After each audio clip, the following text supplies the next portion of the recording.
నమస్కారం ప్రేక్షకులందరికీ ఆంగ్ల నూతన సంవత్సరాది వైకుంఠ ఏకాదశి పర్వదిన శుభాకాంక్షలు.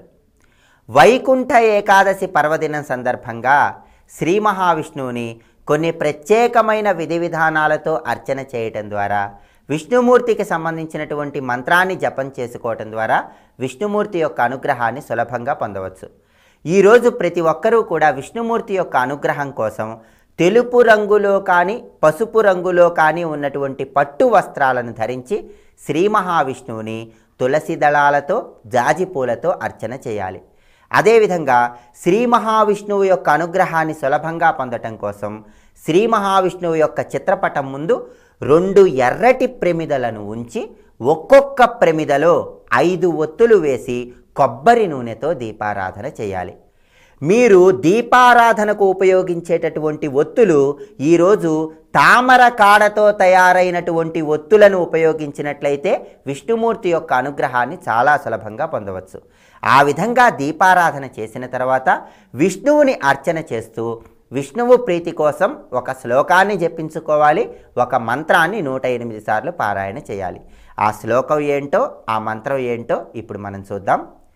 విష్ణుమూర్తి అనుగ్రహం కోసం ఈరోజు ప్రతి ఒక్కరూ కూడా శంఖచక్రం కిరీటకుండలం పీత వస్త్రం సరసీరుహేక్షణం సహార వక్షస్థల కౌస్తుభశ్రియం నమామి విష్ణుం శిరసా చతుర్భుజం అనేటటువంటి శ్లోకాన్ని జపించుకొని ఆ తర్వాత ఓం నమో భగవతే విష్ణవే అనేటటువంటి మంత్రాన్ని 108 సార్లు పారాయణ చేసుకోవాలి. అదేవిధంగా ఈరోజు ఓం నమో నారాయణాయ మంత్రాన్ని కూడా వీలైనన్ని సార్లు జపించుకున్నట్లయితే విష్ణువు యొక్క అనుగ్రహాన్ని చాలా సులభంగా పొందవచ్చు. విష్ణుమూర్తిని అర్చన చేసిన తర్వాత విష్ణుమూర్తి యొక్క ప్రీతి కోసం ఆవు నెయ్యిలో తడిపినటువంటి 5 ఒత్తులను వేసి పంచహారతిని శ్రీ మహావిష్ణువుకి చూపించాలి. అదేవిధంగా శ్రీ మహావిష్ణువుని సంపెంగ పూలతో జాజి పూలతో ప్రత్యేకంగా అర్చన చేయాలి. ఆ విధంగా చేసిన తర్వాత గృహంలో శ్రీ మహావిష్ణువుకు నమస్కారం చేసుకొని ప్రతి ఒక్కరూ కూడా వెన్న పూసను తీసుకొని ఒక మర్రి ఆకులో కానీ రావి ఆకులో కానీ వెన్న పూసను ఉంచి ఎవరైనా బ్రాహ్మణుడికి దానంగా ఇవ్వాలి. ఇలా చేస్తే సంవత్సరం అంతా కూడా విష్ణుమూర్తి యొక్క అనుగ్రహాన్ని సులభంగా పొందవచ్చు. ఆ విధంగా గృహంలో విష్ణుమూర్తి పూజను నిర్వహించిన తర్వాత దేవాలయానికి వెళ్ళి శ్రీ మహావిష్ణువును దర్శించుకోవాలి. శ్రీ మహావిష్ణువు యొక్క అనుగ్రహం కోసం దేవాలయంలో యుగ్మ ప్రదక్షిణం చేయాలి. యుగ్మ ప్రదక్షిణం కుర్యాత్ అయుగ్మం త్వాభిచారికం అంటుంది శాస్త్రం. అంటే విష్ణువు అనుగ్రహం కోసం ఎప్పుడూ కూడా యుగ్మ ప్రదక్షిణం చేయాలి. యుగ్మ ప్రదక్షిణం అంటే సరి సంఖ్యలో ప్రదక్షిణలు చేయటం అని అర్థం. విష్ణుమూర్తికి 2, 4, 6, 8 ఇలా సరి సంఖ్యలో దేవాలయంలో ప్రదక్షిణలు చేసినట్లయితే ఆయన అనుగ్రహాన్ని సులభంగా పొందవచ్చు. ప్రత్యేకించి వైకుంఠ ఏకాదశి సందర్భంగా శ్రీ మహావిష్ణువు యొక్క దేవాలయానికి వెళ్ళి శ్రీ మహావిష్ణువుకి 4 ప్రదక్షిణలు చేసినట్లయితే ఆయన అనుగ్రహాన్ని చాలా సులభంగా పొందవచ్చు. శ్రీ మహావిష్ణువు అనుగ్రహం కోసం దేవాలయానికి వెళ్ళినప్పుడు ఈరోజు ప్రతి ఒక్కరూ కూడా ఉత్తర ద్వార దర్శనం చేసుకోవాలి. ఈ వైకుంఠ ఏకాదశి పర్వదినం నాడు శ్రీ మహావిష్ణువు సకల దేవతలతో కలిసి వైకుంఠానికి ఉత్తరం వైపు వచ్చి భక్తులందరినీ అనుగ్రహిస్తాడు. అందువల్ల దేవాలయాలలో కూడా ఉత్తర ద్వార దర్శనం చేసుకున్నట్లయితే విష్ణువు యొక్క అనుగ్రహాన్ని సులభంగా పొందవచ్చు. ఆధ్యాత్మిక పరంగా ఆలోచించినట్లయితే మానవ శరీరంలో ముఖం అనేటటువంటిది తూర్పు దిక్కును తెలియజేస్తుంది.